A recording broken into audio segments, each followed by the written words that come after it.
Yahweh batela Nikongo. Yahweh benisa Nikongo. Yahweh batela Nikongo.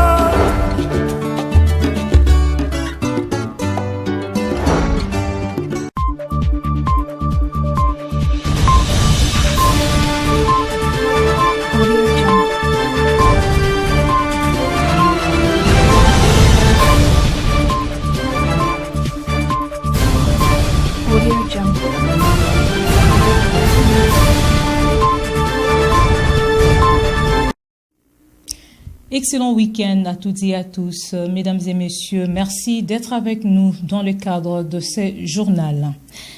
La Fédération congolaise des entrepreneurs en action, FCEA, une structure sans but lucratif qui milite pour encadrer, incuber, former et promouvoir les jeunes entrepreneurs, signe sa sortie officielle. La cérémonie s'est déroulée dans la salle Notre-Dame de Fatima au quartier Mbouzi dans la commune de Mbouzi ce samedi 5 octobre 2024, nous dit Pacifique Mwanda et Ronsard Kondé qui étaient sur place. Le bien-être universel, c'est la devise de l'organisation non gouvernementale Fédération congolaise des entrepreneurs en action, FCA en sigle, une association sans but lucratif qui a pour mission encadrer, incuber, former, promouvoir et accompagner les jeunes entrepreneurs. Créée en 2018, la FCA vient de totaliser 6 ans d'existence. La cérémonie de la sortie officielle de cette ASBEL s'est déroulée dans la salle Notre-Dame de Fatima, le samedi 5 octobre 2024, dans les après-midi. 2 temps forts ont marqué cette cérémonie inaugurale, notamment l'installation du comité national et la lecture du mot de circonstance par le président de cette association, Mak Makani Malouindou. Vous méritez l'honneur en ce jour inoubliable d'avoir rehaussé de votre présence à l'installation officielle de notre chère structure dénommée Fédération congolaise des entrepreneurs en action, FCA en sigle. Nous sommes sur l'avenue Makolo Jibikilai, numéro 6, au quartier Ville Haute, dans la commune de Matadi, en diagonale de l'hôpital Hygiène. La FCA poursuit 2 objectifs principaux et 21 objectifs spécifiques. Encadrer, incuber, former, promouvoir et accompagner les entrepreneurs du début jusqu'à la maturité de leurs activités. Deuxième objectif principal, mener des actions humanitaires et caritatives au profit des populations vulnérables et nécessiteuses. Après les mots des circonstances, s'en est suivi l'installation du comité, puis après la lecture du procès verbal. Les personnes ci-après sont nommées au regard de leurs noms et fonctions respectives.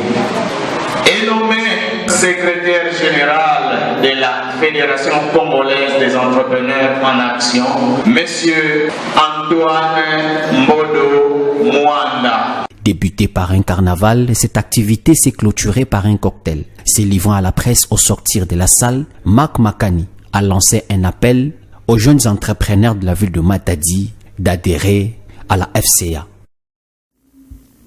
En santé, la République démocratique du Congo est l'un des pays au monde le plus touché par le paludisme et la province du Congo central est parmi les 10 qui portent le plus les fardeaux de cette maladie. Elle bénéficiera donc bientôt du vaccin contre la malaria pour limiter tant soit peu la morbidité liée à cette pathologie, nous dit Falon Kenge dans cet élément. Selon le rapport de l'Organisation mondiale de la santé en 2023, la RDC fait partie des 29 pays qui ont constitué 95% du nombre total des cas de paludisme au monde. Une pathologie qui cause plusieurs morbidités, particulièrement chez les enfants de moins de 5 ans. Le rapport du PNLP ajoute que le pays a enregistré au total 24 344 décès dus à la malaria en 2023. C'est dans cette optique que le ministère national de la Santé, Hygiène et Prévention a instruit une mission de plaidoyer pour l'introduction du vaccin contre le paludisme en province du Congo central. Conduite par le docteur Sylvain Youma Ramazani, secrétaire général à la santé, cette délégation a été reçue par les gouverneurs du Congo central ce vendredi 4 octobre 2024 au gouvernorat. Le Congo central va bénéficier de l'introduction du vaccin contre le paludisme, constitue en fait la première cause de consultation. Nous sommes venus ici parce que cette province va profiter de l'introduction de ces vaccins pour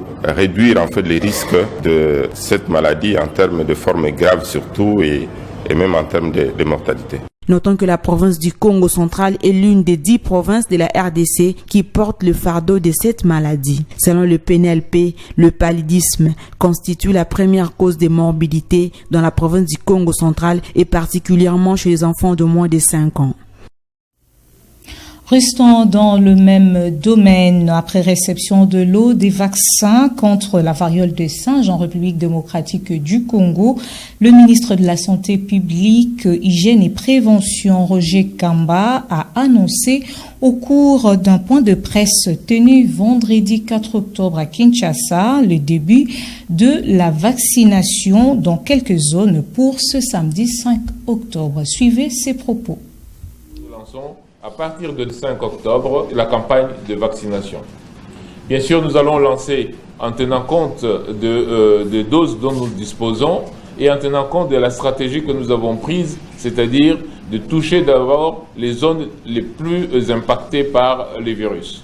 Ce qui fait que de Goma, demain, quand on lance, on amène immédiatement les doses dans le Sud Kivu parce que le Sud Kivu est la province la plus touchée.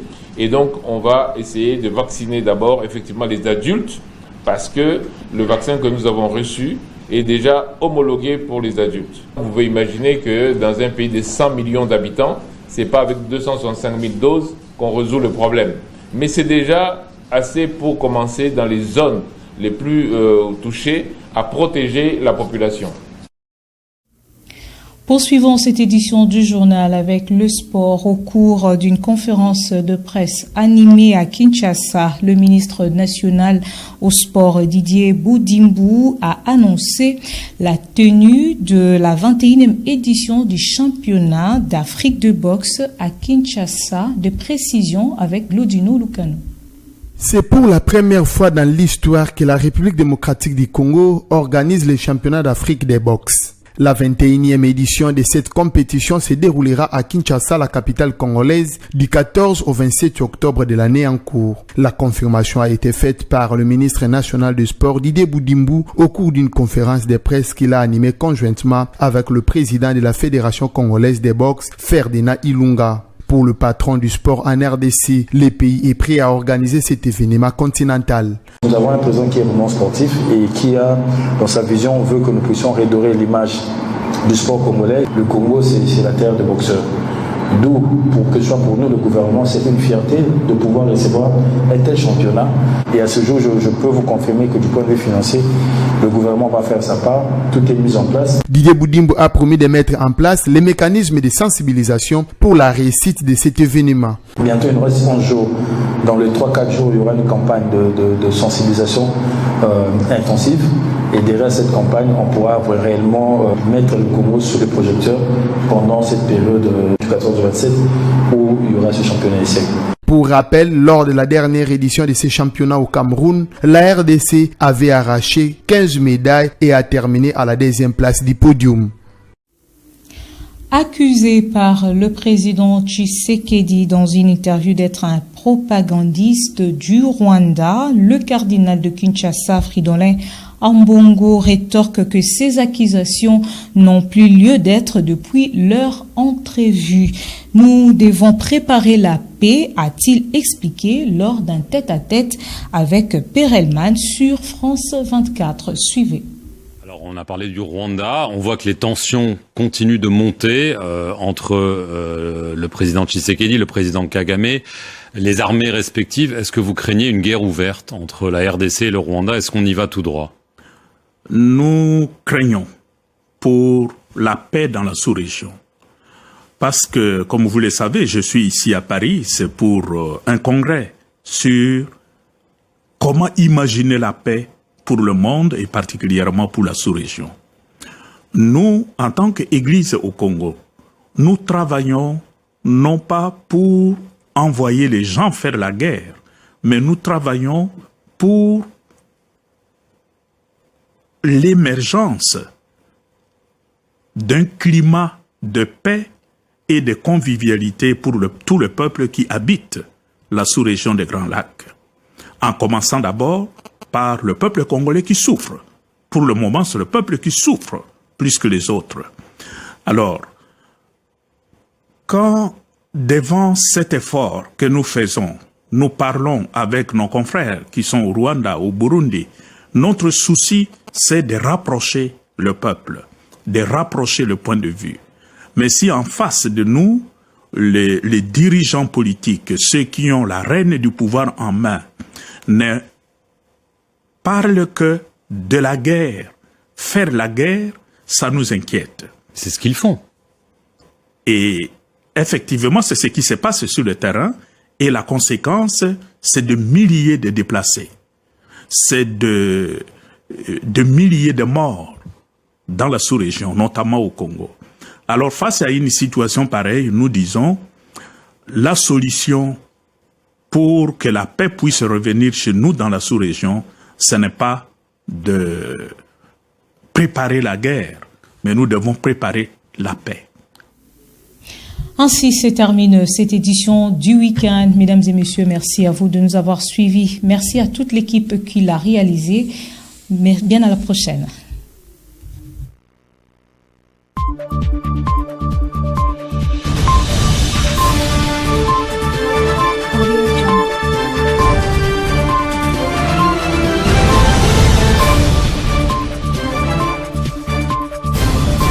Audio Jungle.